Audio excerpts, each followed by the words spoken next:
দেখো 5 মিনিট সময় নিয়ে ভিডিওটা দেখো, মুখস্থ হয়ে যাবে।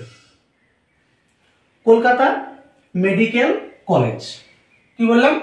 Kolkata medical college. Kolkata medical college প্রতিষ্ঠা হয় 1835 খ্রিস্টাব্দে। 28শে জানুয়ারি কলকাতা মেডিকেল কলেজ প্রতিষ্ঠা হয়। সেই সময় ভারতের গভর্নর জেনারেল ছিল লর্ড উইলিয়াম বেন্টিং। মতিলাল সেনের দান করা জমিতে গড়ে উঠেছিল এই কলকাতা মেডিকেল কলেজ। উদ্দেশ্য কি থাকতে পারে? না, উদ্দেশ্য ছিল জাতি, ধর্ম, বর্ণ নির্বিশেষে ভারতের বিভিন্ন প্রান্তে, বিভিন্ন রাজ্যে দক্ষ ডাক্তার ও নার্সের যোগান দেওয়া, যাতে প্রতিটা স্বাস্থ্য কেন্দ্রে পর্যাপ্ত পরিমাণে ডাক্তার ও নার্স থাকে, তাহলে চিকিৎসাটা ভালো হবে। বিষয় কি ছিল?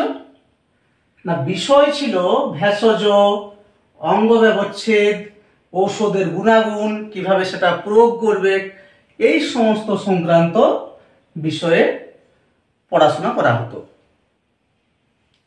এবার হচ্ছে প্রথম যে পঠন পাঠন ক্লাস শুরু হয়, কতজন ছাত্র নিয়ে? মাত্র 49 জন ছাত্র নিয়ে প্রথম ক্লাসটা শুরু হয়েছিল।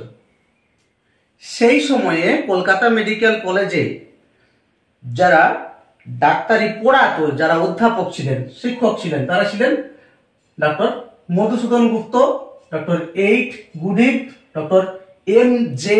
ব্রামলি। সেই সাথে তোমাকে বলে রাখি, এই যে ডক্টর এম.জে. ব্রামলি ছিল, কলকাতা মেডিকেল কলেজের প্রথম অধ্যক্ষ ছিলেন ডক্টর এম.জে. ব্রামলি।